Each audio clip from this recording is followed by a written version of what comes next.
सोचिए, हमारे आसपास जो भी जिंदा चीज है उसमें एक राज छुपा है, और वो राज जुड़ा है सिर्फ एक एलिमेंट से, कार्बन। चलिए आज इसी पहेली को सुलझाते हैं कि आखिर इसमें ऐसा क्या खास है। आप देखिए, यूनिवर्स में 100 से भी ज्यादा एलिमेंट्स हैं, है ना? पर मजे की बात यह है कि केमिस्ट्री की एक पूरी की पूरी ब्रांच, जिसे हम ऑर्गेनिक केमिस्ट्री कहते हैं, वो सिर्फ और सिर्फ एक एलिमेंट के नाम है। तो सवाल यही उठता है, भाई कार्बन में ऐसा क्या है? और सबसे मजेदार बात तो यह है कि इतना जरूरी होने के बावजूद भी हमारी धरती की जो पूरी परत है उसमें कार्बन ना के बराबर है। पता है कितना? सिर्फ 0.02%। बस इतना सा। लेकिन फिर भी जरा सोचिए, ये लाखों कंपाउंड्स की बुनियाद है। मतलब हमारे हाथ में जो प्लास्टिक का पेन है, जो लकड़ी या कागज हम इस्तेमाल करते हैं, हमारे कपड़े, हमारा खाना, दवाइयां और तो और हमारा खुद का शरीर भी, सब कुछ इसी पर टिका है। तो इससे एक बात तो साफ हो जाती है, कार्बन की असली ताकत इस बात में नहीं है कि वो कितना ज्यादा है, बल्कि उसके बर्ताव में, उसके नेचर में है। और इसका नेचर क्या है? शेयरिंग, यानी साझा करना। असल में कार्बन एक बहुत खास तरह का रिश्ता बनाने में उस्ताद है, जिसे कहते हैं कोवैलेंट बॉन्ड। अब ये कोई लेन देन वाला रिश्ता नहीं है, इसे आप एक पक्की दोस्ती वाला बॉन्ड समझ सकते हैं।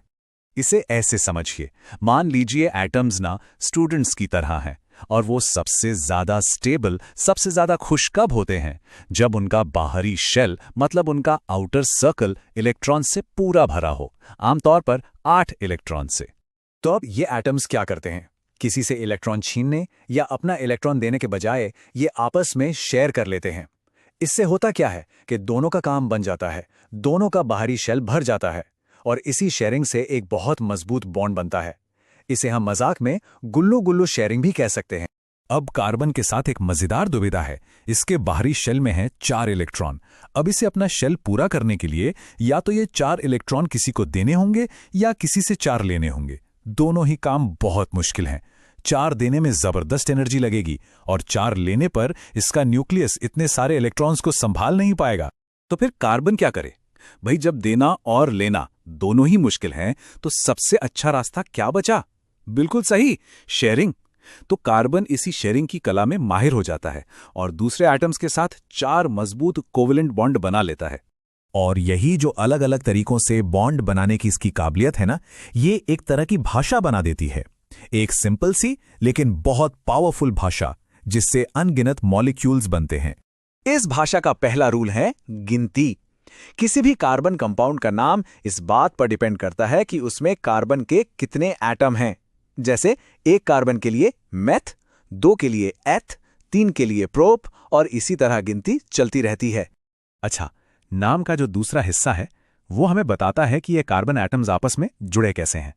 अगर नाम के आखिर में एन है तो मतलब सिंगल बॉन्ड है, अगर ईन है तो डबल बॉन्ड, और अगर आइन है तो ट्रिपल बॉन्ड। और मजे की बात यह है कि हर बॉन्ड मॉलिक्यूल को एक अलग पहचान, एक अलग प्रॉपर्टी देता है। पर रुकिए, कहानी अभी खत्म नहीं हुई है।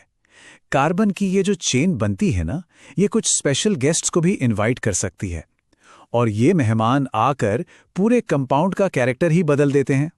इन स्पेशल गेस्ट्स को साइंटिफिक भाषा में कहते हैं फंक्शनल ग्रुप्स। आप इन्हें ऐसी एक्सेसरीज की तरह समझ सकते हैं जो किसी मॉलिक्यूल से जुड़कर उसे नई नई पावर्स और प्रॉपर्टीज दे देती हैं। चलो एक एग्जाम्पल देखते हैं। मान लीजिए हमारे पास एक सिंपल सी कार्बन चेन है, एथेन। अब अगर इसमें हम एक OH ग्रुप, यानी हमारा एक मेहमान, जोड़ दें तो जानते हैं क्या बनेगा?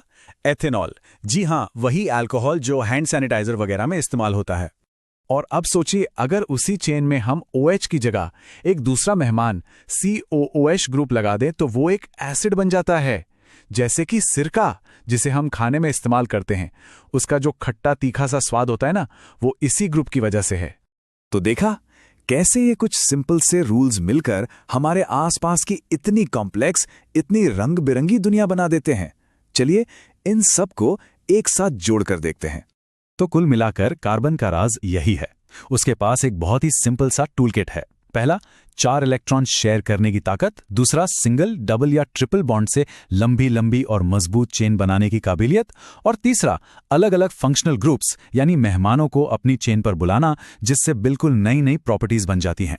बस यही चीजें कार्बन को इतना वर्सेटाइल और जिंदगी के लिए इतना जरूरी बना देती हैं।